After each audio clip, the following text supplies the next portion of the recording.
बोलिए भारत माता की। अरे भाई, वेर में आप ऐसे बोलेंगे तो कैसे काम चलेगा? दोनों हाथ खड़े करिए, दोनों हाथ उठाइए, दोनों हाथ ऊपर उठाइए और जोर से बोलिए भारत माता की, भारत माता की, भारत माता की। बोलिए गिरिराज महाराज की, कैला मैया की, देव बाबा की, बांके बिहारी लाल की, आप सभी की, सभी के गुरुजनों की। आज के इस कार्यक्रम में मंच पर विराजमान कैबिनेट में मेरे साथी शिक्षा मंत्री भाई मदन दिलावर जी, कैबिनेट में मेरे दूसरे साथी गृह राज्य मंत्री भाई जवाहर सिंह जी बेड़म साहब, आपके अपने ही लोकप्रिय विधायक श्री बहादुर सिंह जी कोहली साहब, नदबई के विधायक भाई जगत सिंह जी, डी कुमेर के विधायक भाई शैलेश सिंह जी, बयाना की विधायक भाई रितु बानावत जी, प्रदेश के उपाध्यक्ष भाई मुकेश दादी जी, पूर्व सांसद रामस्वरूप कोहली जी, पूर्व सांसद रंजीता कोहली जी, शिक्षा विभाग के अतिरिक्त मुख्य सचिव राजेश यादव जी, पार्टी के जिला अध्यक्ष शिवानी दायमा जी, जिले के प्रभारी नरेश बंसल जी, चुनाव के सह प्रभारी हरिराम रड़वा जी, पूर्व विधायक बच्चू बंसीवाल जी, जिला के सह प्रभारी चेतन चौधरी जी, प्रदेश के उपाध्यक्ष बिहारी लाल बिश्नोई जी, पूर्व जिला अध्यक्ष गिरधारी तिवाड़ी जी, पूर्व जिला अध्यक्ष सत्येंद्र गोयल जी, रविंद्र जैन जी, भानु प्रताप जी, मनोज भारद्वाज जी, प्रदेश के प्रवक्ता महेश मीणा जी, सत्येंद्र पथेना जी, पूरन धाकड़ जी और इस कार्यक्रम में आए सभी मेरे भाई और बहनों, सबसे पहले तो मैं आज आपको गुरु पूर्णिमा की बहुत बहुत बधाई देता हूं और शुभकामनाएं देता हूं। आप सभी का वंदन करता हूं, अभिनंदन करता हूं, आप सभी को मैं प्रणाम करता हूं। भाइयों बहनों, आज आप देख रहे हैं कि वेर से लेके भरतपुर, भरतपुर से लेकर के डीग लगातार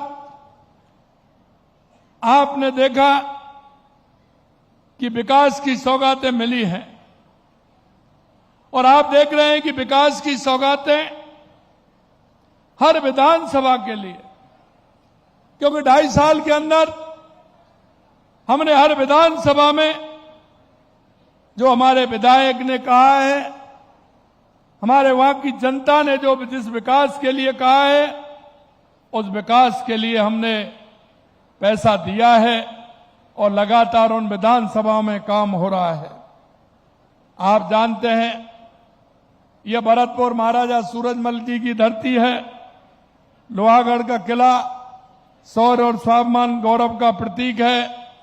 यहाँ के हमारे पर्यटन स्थल भी हैं और यहाँ का हमारा पत्थर भी दुनिया में जाना जाता है। मित्रों, मैं आपको यही कहूंगा कि देश के यशस्वी प्रधानमंत्री नरेंद्र मोदी जी के नेतृत्व में जिस तरह से देश के अंदर विकास हो रहा है, गरीब कल्याण की योजनाओं से लेकर के विकास की योजनाएं आगे बढ़ रही हैं और युवाओं को जो मौका मिल रहा है, ऊर्जावान युवा किसी भी देश के विकास का इंजन होता है और आज आप देख रहे हैं लगातार हम युवाओं को सौगात देने का काम हम कर रहे हैं। उनका विकास बचपन से ही शुरू होना चाहिए।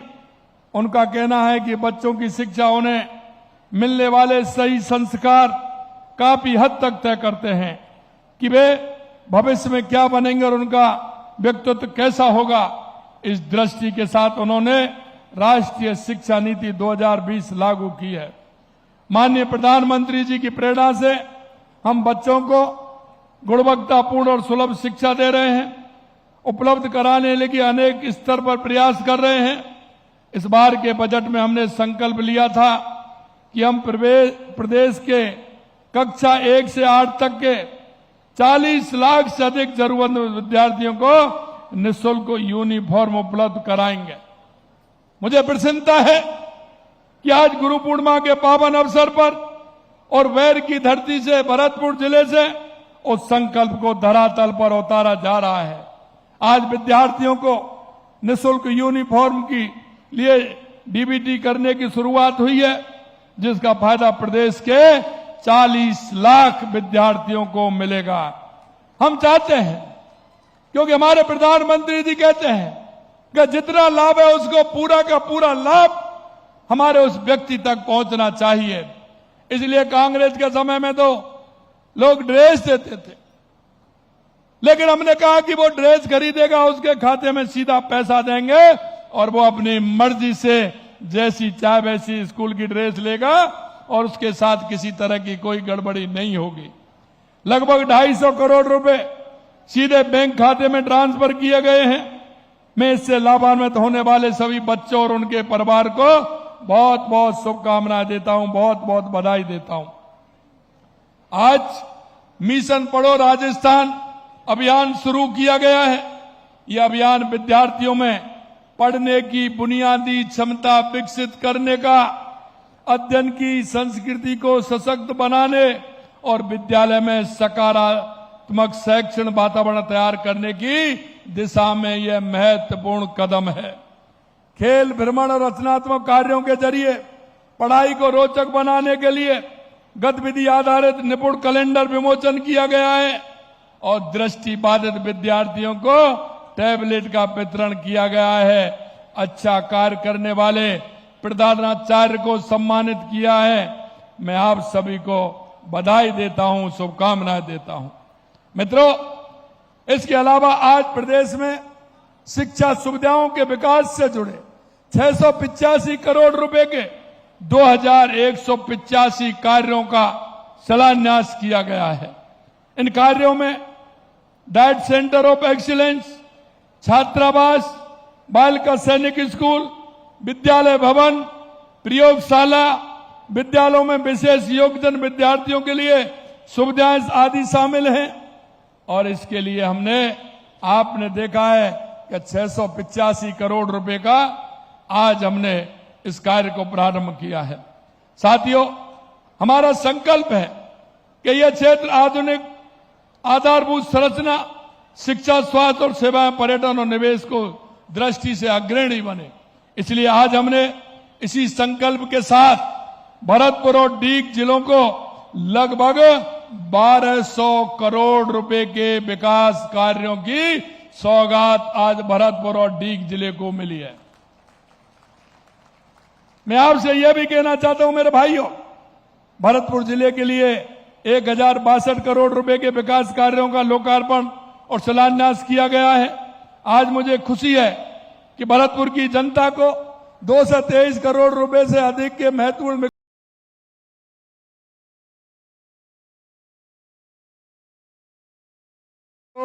नेचुरोपैथी कॉलेज का लोकार्पण हुआ है। 17 करोड़ रुपए की लागत का क्षेत्रीय फोरेंसिक विज्ञान प्रयोगशाला का आधुनिक भवन बनकर तैयार हुआ है। 15 करोड़ रुपए से लागत से भरतपुर शहर के मुख्य सड़कों को सुदृढ़ीकरण किया गया है। 10.5 करोड़ रुपए से निर्मित रुदावल से बंसी पहाड़पुर सड़क, ग्रामीण सड़क को बेहतर बनाया गया है। 10.5 करोड़ रुपए की लागत से तैयार हुआ बैर का नया आईटी भवन युवाओं को तकनीकी कौशल से जोड़कर रोजगार के नए द्वार खोलेगा। लगभग 10 करोड़ रुपए की लागत से लोहागढ़ स्टेडियम में विवेकानंद यूथ हॉस्टल भी विभिन्न सुविधाओं का विकास कराया गया है। लगभग 11.5 करोड़ रुपए की लागत से निवेरा, खानखेड़ा, बिनौआ, नाम खेड़ा, ब्रिगेडियर, घासीराम नगर एवं गांगरौली में 33 केवी के नए सब स्टेशन स्थापित किए गए हैं। इसी के साथ बिजली, पर्यटन विकास, सड़क निर्माण, मेला ग्राउंड सौंदर्यीकरण, स्वास्थ्य केंद्र, कार्यालय भवन, बस स्टैंड जैसे अनेक कार्य पूर्ण समर्पित किया गया है। करीब 186 करोड़ रुपए से भरतपुर में कर्मशिला का निर्माण किया जाएगा, जिसकी निविदा प्रक्रिया प्रारंभ की गई है। आज 140 करोड़ रुपए से अधिक की लागत से बंद बैराठ से उज्जैन वाया खेरिया रोड तक सड़क चौड़ाईकरण और सुदृढ़ीकरण का कार्य का शिलान्यास किया गया है।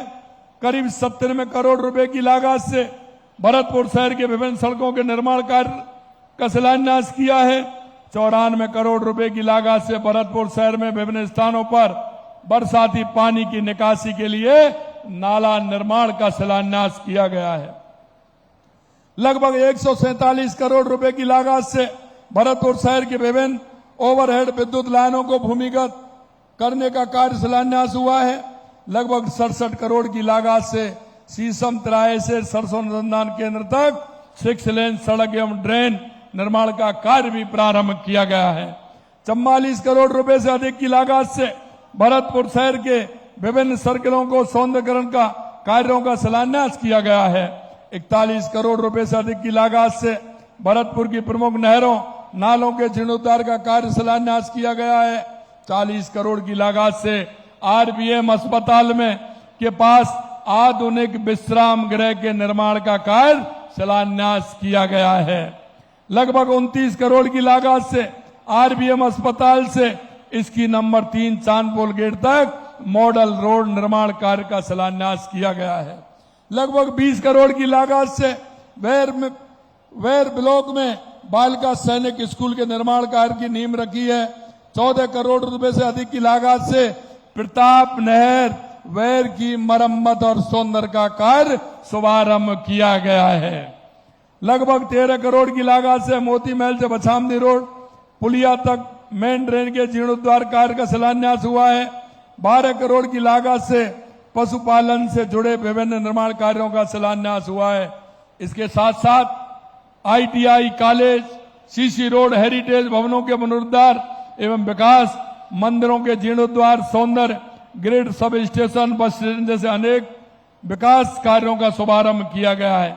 ये सभी विकास कार्य भरतपुर जिले के हर हिस्से में आधारभूत ढांचे को मजबूत करेंगे, आम जन के जीवन स्तर को सुगम और सुरक्षित और समृद्ध बनाएंगे। इसी तरह से डीग जिले के अंदर 125 करोड़ रुपए के मंदिर विकास कार्यों का शिलान्यास किया गया है। आज डीग जिले में छात्रावास, कॉमन सर्विस सेंटर, स्वास्थ्य केंद्र, grid sub station, bus stand, विद्यालय भवन और पशु चिकित्सालय से जुड़े विभिन्न विकास कार्यों का पूर्ण कर समर्पित किया गया है। साथ ही डीग में 100 करोड़ रुपए की लागत से बनने वाले बाईपास के कार्य का भी शुभारंभ किया गया है। इसके साथ साथ डाबग में जीएस, पुलिस थाना सदर तथा राजकीय महाविद्यालय कुमेर के निर्माण कार्यों की भी आधारशिला रखी गई है। हमारी सरकार केवल घोषणा नहीं करती, बल्कि समयबद्ध तरीके से विकास कार्यों को धरातल पर उतारने का काम करती है। आज जिन परियोजना का लोकार्पण हुआ है वे इसी कार्य संस्कृति का प्रमाण है। आप सभी को इन महत्वपूर्ण विकास योजनाओं के शिलान्यास की हार्दिक बधाई और शुभकामनाएं देता हूं। मित्रों, देश के यशस्वी प्रधानमंत्री नरेंद्र मोदी जी कहते हैं, सबका साथ, सबका विकास, सबका प्रयास। सबका प्रयास होना उसमें आवश्यक है। मित्रों, मैं आपसे यही कहूंगा कि मैं जानता हूं कि लगातार हमारे प्रधानमंत्री जी एक बात कहते हैं, इस देश के अंदर 4 जातियां हैं और वो जातियां हैं युवा, महिला, किसान और मजदूर। अगर हम इनके साथ मिलकर के कंधे से कंधा मिलाकर काम करेंगे, इनको आर्थिक रूप से सशक्त करेंगे, अगर इनकी समृद्धि होगी तो मेरे गांव की समृद्धि होगी, मेरी विधानसभा की समृद्धि होगी, मेरे जिले की समृद्धि होगी, प्रदेश की समृद्धि होगी और देश की समृद्धि होगी। इसीलिए हम उनको लेकर के चले हैं। लगातार हम किसान के लिए काम कर रहे हैं। आपने देखा कि सम्मान निधि 6,000 रुपए केंद्र से मिलती है, 3,000 रुपए हमारी सरकार देती है। हमने कहा है कि हम 12,000 करेंगे, आने वाले समय में किसान सम्मान निधि वो भी धीरे धीरे हमने कहा चरणबद्ध तरीके से होगा। हम भी 6,000 रुपए करेंगे, केंद्र से भी 6,000 रुपए मिलेंगे, 12,000 रुपए किसान सम्मान निधि के मिलेंगे। आप देख रहे हैं फसल बीमा योजना के तहत हम काम कर रहे हैं। हमने कहा कि बिजली के बिलों में हमने 61,000 करोड़ रुपए का किसानों को अनुदान दिया है। और आपने देखा हमने कहा था कि आने वाले समय में किसान को दिन में बिजली देंगे। हमें पता है जब रात्रि में किसान काम करता है तो परिवार के घर वालों को घर पर नींद नहीं आती है, क्योंकि अंधेरे में काम करना, ठंड में काम करना किसान को दिक्कत देता है। हमने कहा किसान को हम दिन में बिजली देंगे। मेरे मित्रों में कहना चाहता हूं 26 जिलों में हमने दिन में बिजली देना प्रारंभ कर दिया है और 27 तक राजस्थान के सभी किसानों को दिन में बिजली देने का काम हमारी सरकार करेगी। राजस्थान सरकार ने गौपालक क्रेडिट कार्ड योजना लागू की है और ये पशुपालक भाइयों को बहुत अच्छा मौका है। पिछली बार हमने 1 लाख किया था, अब उसे बढ़ा करके हमने 1.5 लाख रुपए कर दिया है। मुख्यमंत्री मंगला पशु बीमा योजना प्रारंभ की है, जिसमें 23 लाख से अधिक बीमा पॉलिसी की गई है। लगातार उसके लिए हम काम कर रहे हैं। हम चाहते हैं कि हमारे गांव का व्यक्ति को वहीं रोजगार मिले, इसलिए हमने ग्राम विकास और बाढ़ विकास की योजना की है। हमारे यहाँ जो पैदावार होती है, हमारी जो फसलें होती है, उसकी प्रोसेसिंग यूनिट कैसे लगाई जाए, हमारी सहकारिता को कैसे मजबूत किया जाए, हमारी डेयरी को कैसे मजबूत किया जाए, क्योंकि पशुपालन और किसान का मेल है। ये दोनों मिलकर के काम करेंगे तो हमारा किसान आर्थिक रूप से मजबूत होगा, आर्थिक रूप से मजबूत होगा। मेरे भाई और बहनों, लगातार हम उसके लिए काम कर रहे हैं। हमारे युवाओं को हमने कहा था कि हम 4 लाख सरकारी नौकरी देंगे। आप देख रहे हो 1,78,000 को हमने नियुक्ति पत्र दे दिया 2.5 साल के अंदर, और आपने देखा 1,30,000 प्रक्रियाधीन है। 1,30,000, क्योंकि 51,000 तो बिल्कुल पेपर हो गए, जांच चल रही है, रिजल्ट आने वाला है कुछ का, और 80,000 का जो हमने 1.25 लाख का कैलेंडर निकाला था, कुछ पेपर उसमें हो गए और 80,000 के पेपर होने वाले हैं, और 70,000 वैकेंसियां हमने और निकाल दी। अगर इनको जोड़ते हैं तो 3,80,000 सरकारी नौकरी बैठती हैं। हमने 4 लाख के लिए कहा, लेकिन हम बताना चाहते हैं उससे ज्यादा हमारे युवाओं को नौकरी देने का काम हमारी सरकार देश के यशस्वी प्रधानमंत्री नरेंद्र मोदी जी के नेतृत्व में करेगी। हमने कहा कि हम 6 लाख युवाओं को प्राइवेट स्तर पर नौकरी देंगे। 4.5 लाख युवाओं को हमने प्राइवेट क्षेत्र में रोजगार देने का हमने काम किया है। मेरे भाइयों बहनों, लगातार आप देख रहे हैं, चाहे युवा हो महिला हो, उसके साथ हम काम कर रहे हैं। आप देख रहे हैं महिलाओं के लिए लखपति दीदी योजना के माध्यम से लगातार हम सुविधा देने का काम कर रहे हैं। हम बेटियों को शिक्षा के क्षेत्र में आप देखेंगे तो ड्रेस से लेकर के, किताब से लेकर के, कॉपी से लेकर के सारा हम दे रहे हैं। साइकिल हम दे रहे हैं, स्कूटी हम दे रहे हैं, और अगर बीमार हो जाएं तो इलाज भी फ्री कराने का काम कर रहे हैं। अब तो हमने ये और कर दिया, जो हमारी गर्भवती माता बहनें हैं उनको मां वाउचर योजना के माध्यम से वो कभी भी जा सकती हैं, कभी भी दिखा सकती हैं, और सोनोग्राफ भी करा सकती हैं, जांच अन्य करा सकती हैं, दवाई भी ले सकती हैं। क्योंकि हम जानते हैं कि गरीब की स्थिति क्या होती है और माता बहनों की स्थिति क्या होती है। मेरे भाइयों, लगातार हम उसी के लिए काम कर रहे हैं कि हमारी गर्भवती माता बहनें परेशान नहीं हो, क्योंकि हम जानते हैं आर्थिक तंगी के कारण वो 2, 4, 5 दिन अगर लेट हो जाती है तो उसकी तबीयत खराब हो जाती है। हमने इसीलिए मां वाउचर योजना प्रारंभ की है। एक भी दिन लेट नहीं हो, जैसे ही उसको मालूम पड़े कुछ परेशानी है, तुरंत हॉस्पिटल जाए, जांच कराए, सोनोग्राफी कराए और अपना पूरा इलाज ले। इसके लिए हम काम कर रहे हैं। हमने देखा गांव में हमारे किसान भाई हैं, लेकिन हमारी जो माता बहनें हैं वो खेती का काम भी करती हैं, पशुपालन का काम भी करती हैं, और इसलिए हमने कहा क्योंकि वो गाय भैंस की सेवा करती है तो उसके लिए बीमा कराया। मोबाइल वैन हमने प्रारंभ की है क्योंकि अगर गाय भैंस बीमार हो जाती है तो किसान को बड़ी चिंता होती है, वो दूसरी जगह दिखाने जाता है, लेकर के जाता है, उसका पैसा खर्च हो जाता है। इसलिए मोबाइल वैन हमने बनाई है जिससे कि वो देखने वाला वहीं दे पहुंचे, दवाई भी दे, उस काम को भी करे। उसके साथ साथ हमने ये भी किया है कि जो डेयरी में आप दूध देने जाते हैं उस दूध पर 5 रुपए लीटर का अनुदान हमारी सरकार देने का काम करती है, 5 रुपए लीटर का। हम चाहते हैं कि हमारा किसान, मजदूर, युवा, महिला हमारे आर्थिक रूप से सशक्त हो। और मैं आज ये भी कहना चाहता हूं मेरे भाइयों, अगर हमारे युवा सशक्त होगा तो निश्चित रूप से हमारा प्रदेश और देश सशक्त होगा। आपने देखा पिछली सरकार में किस तरह से युवाओं के सपने रोने गए थे, लेकिन 2.5 साल के अंदर देख रहे हो एक भी पेपर लीक नहीं हुआ। 400 से ज्यादा पेपर हुए हैं, 1,78,000 को नौकरी दी है, किसी तरह की कोई गड़बड़ी नहीं हुई और ना कोई इस तरह का हुआ, और बिना पर्ची और बिना खर्ची के हमने युवाओं को रोजगार देने का काम हमारी सरकार ने किया है। ऐसे भी लोग थे जिन्होंने पेपर लीक किए थे, ऐसे लगभग 650 लोगों को हमने जेल के अंदर डालने का काम किया है। आज भी वो जेल के अंदर हैं, उन पर भी शिकंजा कसने का काम किया है। मेरे भाइयों बहनों, मैं आपसे एक बात जरूर मैं कहना चाहता हूं कि हम गरीब और किसान के लिए लगातार हमारी सरकार काम कर रही है। सामाजिक सुरक्षा पेंशन बढ़ा दी, अब तो 1450 रुपए हमने कर दी उसको। प्रधानमंत्री आवास योजना 4,40,000 से अधिक आवास बनाए हैं। एलपीजी गैस सिलेंडर भी हम आपको सस्ता दे रहे हैं। 1 करोड़ पात्र व्यक्तियों को खाद्य सुरक्षा में राजस्थान के अंदर जोड़ा है। ऐसे लोग जिनको परेशानी थी, हमने 1 करोड़ लोगों को खाद्य सुरक्षा में जोड़ने का काम 2.5 साल के अंदर हमारी सरकार ने किया है।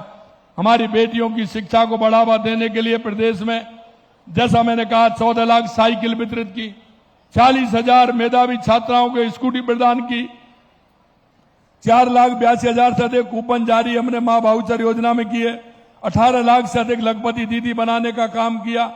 मेरे मित्रों, आप राजस्थान में देखोगे, जब हमारी राजस्थान में सरकार आई थी तो हमने एक रोड मैप बनाया था कि राजस्थान का विकास कैसे हो सकता है। राजस्थान में सबसे पहले आवश्यकता किस बात की है? राजस्थान की जनता से जब हमने बात की, लोगों से पूछा, हमारे वरिष्ठ जन बैठे, सभी लोग बैठे, तो उन्होंने कहा सबसे पहले पानी की आवश्यकता है। मेरे भाइयों, मैं आपको बताना चाहता हूं, राजस्थान का एक भी जिला ऐसा नहीं है जिसमें हमारी सरकार ने पानी के लिए काम नहीं किया हो। चाहे हमारे इस क्षेत्र की, हमारे 17 जिलों की ERCB राम जल सेतु योजना हो। कांग्रेस के लोग हमेशा कहते थे चंबल परियोजना, धरातल पर कुछ नहीं। और आप देख रहे हैं 15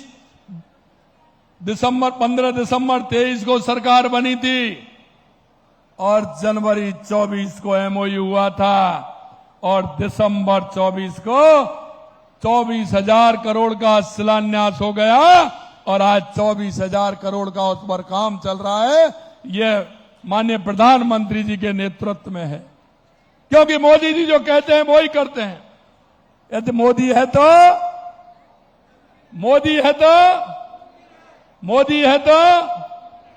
तो इसलिए मैं कहता हूं कि मोदी है तो मुमकिन है, और इस तरह से हमारी सरकार ने काम किया है। यही नहीं मेरे मित्रों, यमुना समझौता के लिए आज 30 साल से ज्यादा में यमुना का समझौता हुआ है। मैं श्रद्धेय भैरव सिंह जी शेखावत, हमारे पूर्व मुख्यमंत्री जी ने इस काम को आगे बढ़ाया था, लेकिन कांग्रेस के लोगों ने कभी राजस्थान की जनता का दर्द नहीं समझा। उन्होंने कभी राजस्थान के हितों को नहीं देखा। उनकी भी सरकार राजस्थान के अंदर भी थी, हरियाणा के अंदर भी थी और केंद्र में थी, लेकिन कभी यमुना समझौता पर काम नहीं किया। माननीय प्रधानमंत्री नरेंद्र मोदी जी के नेतृत्व में शेखावाटी में यमुना का समझौता भी किया, MOU किया, MOA हो गया। आने वाले समय में शिलान्यास होने वाला है, पूरी तरह से हम उसके लिए तैयार है, वो हमारा होने वाला है। आप अगर बात करेंगे इंदिरा गांधी गंगा नहर के लिए लगभग 50 साल से कोई पैसा नहीं दिया, 5,500 करोड़ रुपए हमने दिया, पानी की कैपेसिटी बढ़ाई, तो उसके कारण हनुमानगढ़, गंगानगर, बीकानेर, फलौदी, जैसलमेर, बाड़मेर, नागौर, जोधपुर के लिए उसको पानी मिल रहा है। यही नहीं, देवास स्कीम जो हमारी उदयपुर की थी, आधा पानी अरब सागर की तरफ आता था, चला जाता था, आधा पानी इधर आता था। 10,500 करोड़ रुपए की योजना बनाई, जिसमें टनल भी बनाया, एनीकट भी बनाया। उसका फायदा उदयपुर को भी मिलेगा, चित्तौड़ को भी मिलेगा, राजसमंद को भी मिलेगा और भीलवाड़ा को भी मिलेगा। हमारी माई स्कीम के माध्यम से हमने डूंगरपुर बांसवाड़ा को 80,000 हेक्टेयर जमीन को सिंचित करने के लिए काम किया है। सोम कमलाम के माध्यम से जमाई बांध में पानी कैसे जाए उसके लिए काम किया है। नर्मदा के लिए, हमारा जालौर के लिए पानी कैसे आए उसके लिए काम किया है। लगातार ब्राह्मणी नदी से हमारा बीसलपुर में पानी एक जगह कैसे आए, इसके लिए हमने काम किया है। राजस्थान का एक भी क्षेत्र, एक भी जिला ऐसा नहीं है जिसमें पानी के लिए हमने काम नहीं किया हो।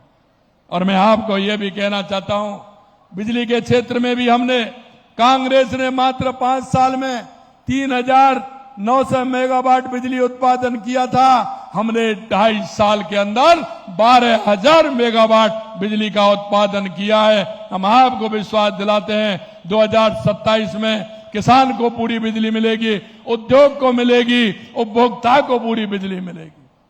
लगातार हमारी सरकार काम कर रही है, चाहे शिक्षा हो, चिकित्सा हो, कोई भी क्षेत्र हो। राजस्थान की दूरियां आथिक है, क्षेत्रफल की दृष्टि से राजस्थान देश का सबसे बड़ा प्रदेश है। हमने 9 ग्रीन फील्ड एक्सप्रेस रोड लेकर के हम आए, जो दूरियों को कम करेगा। हमारे उसमें मंजूर हो गए, हमारा काम प्रारंभ हो गया। हमने बड़े बड़े शहर से उनके रिंग रोड का काम हाथ में लिया है, चाहे वो जयपुर हो, उदयपुर हो, जोधपुर हो, भरतपुर हो, कोटा हो, चाहे हमारे बड़े जिले भीलवाड़ा, सीकर हो, इन सभी को रिंग रोड से जोड़ रहे हैं, जिससे कि किसी भी तरह से परेशानी नहीं आए। मित्रों, मैं आपसे एक ही बात और कहूंगा कि हमने ग्राम विकास और बाढ़ विकास योजना के माध्यम से प्रधानमंत्री जी के नेतृत्व में विकसित भारत 2047 के लिए लगातार हम काम कर रहे हैं। हमने हर बाढ़ की, हर ग्राम की पूरी योजना बनाई है कि हमारे गांव का विकास कैसे हो। आप भी जानते हैं, गांव छोटे होते जा रहे हैं, शहर बढ़ते जा रहे हैं।